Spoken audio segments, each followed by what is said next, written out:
एक महिला प्रवक्ता है चाराचोर पार्टी की। नेशनल टीवी के लाइव डिबेट में मनुस्मृति किताब के कुछ पन्ने को फाड़कर रातों रात हाईलाइट हो जाती है। कहती है कि ऐसे मनुस्मृति किताब को जलाकर राख कर देना चाहिए जिसमें महिलाओं की गुलामी की बात कही गई है।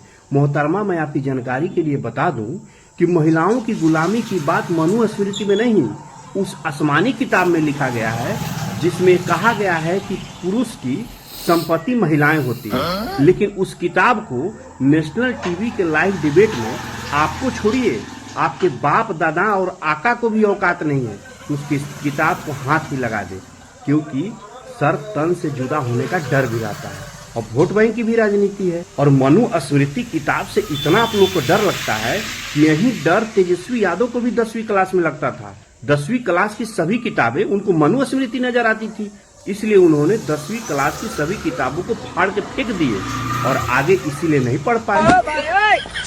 आप लोगों को पता होना चाहिए कि यही मनुस्मृति किताब जो है संविधान के रूप में बहुत सारे पुराने राजाओं ने इसको अपने राज्य में लागू करते थे, क्योंकि उस समय डॉक्टर भीमराव अंबेडकर का जन्म नहीं हुआ था, इसलिए वो संविधान नहीं लिख पाए। और मैं ये हिंदूवादी सरकार से कहना चाहता हूँ कि नेशनल टीवी के लाइव डिबेट में सनातन की एक वैदिक किताब को फाड़ा जाता है और हिंदू सम्राट भी चुप रहते हैं, हिंदूवादी सरकार भी चुप रहती है। इनको पता है कि ऐसे काम करने पे हिंदू जो है वो अंदर अंदर ही घुटते रहेंगे और हमें वोट देते रहेंगे। और देवी जी, आपको जानकारी के लिए बता दूं कि अभी नवरात्र आ रहा है और विश्व में इकलौता ऐसा धर्म है जहां हिंदू धर्म में महिलाओं को आदि शक्ति के रूप में पूजा जाता है। ठीक है, कोई ऐसा विश्व में धर्म बताओ जहां पे महिलाओं की इस तरीके से पूजा होती है। ठीक है ना, तुम लोग ही खाली नेशनल डिबेट में आके ही खाली दांत चिपोड़ती हो, तो तुमको बता दो। और इसी मनुस्मृति में कहा गया है कि जहां महिलाओं का सम्मान होता है वहां देवता भी निवास करते हैं। सुपर्णरेखा टाइप के हैं, उसकी नाक भी काटा जाता है। समझ रही हो ना, समझा करो।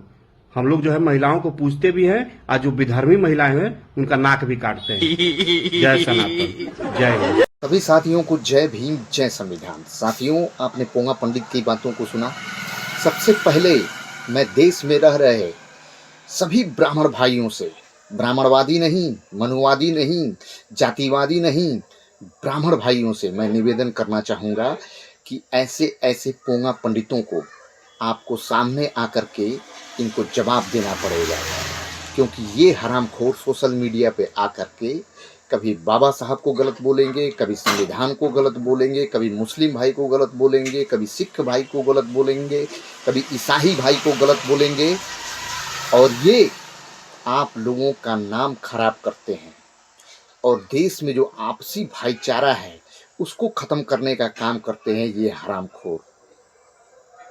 और तू पोंगा पंडित, तू बोल रहा है कि प्रियंका भारती उन्होंने मनुस्मृति का कुछ पन्ना जला दिया, रातों रात हीरो हो गई, मनुस्मृति बहुत ही अच्छी है और महिलाओं को वो अधिकार देती है।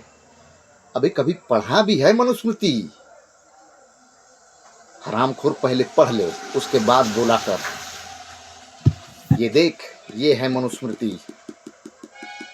और मैं आप सभी देशवासियों से कहूँगा कि आप मनुस्मृति को जरूर पढ़ें। जिस दिन आप लोग मनुस्मृति को पढ़ लिए, इसके जैसे पोंगा पंडित आपसे भागने लगेंगे। और मैं बताऊं, इसमें शोषित वंचित गरीब तबके के लोगों को उनके ऊपर इतने भयंकर भयंकर जुर्म होते थे और ये जो है इन्हीं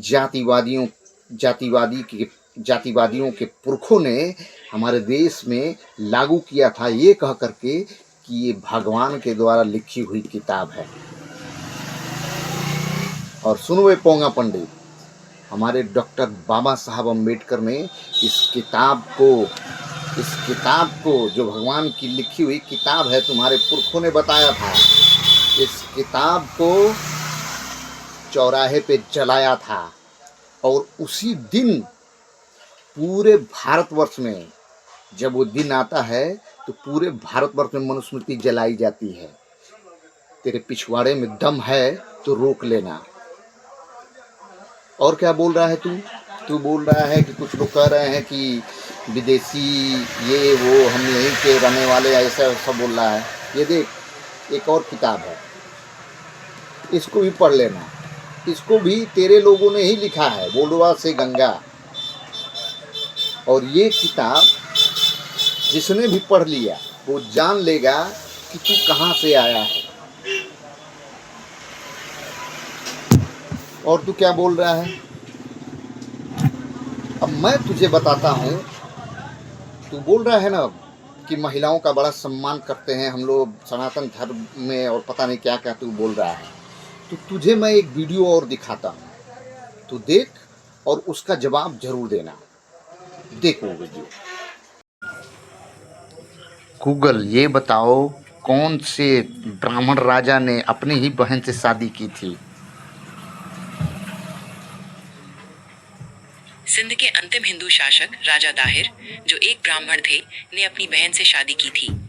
ज्योतिषियों की भविष्यवाणी के अनुसार उनकी बहन के पति को राज्य के लिए खतरा मानते हुए उन्होंने सिंहासन बचाने के लिए ऐसा किया था।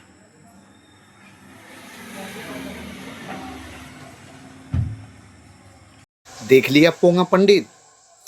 अब तू बता कि तू मनु की नाजायज संतान है या फिर इन राजा और किसकी संतान है, बताना तो जरूर।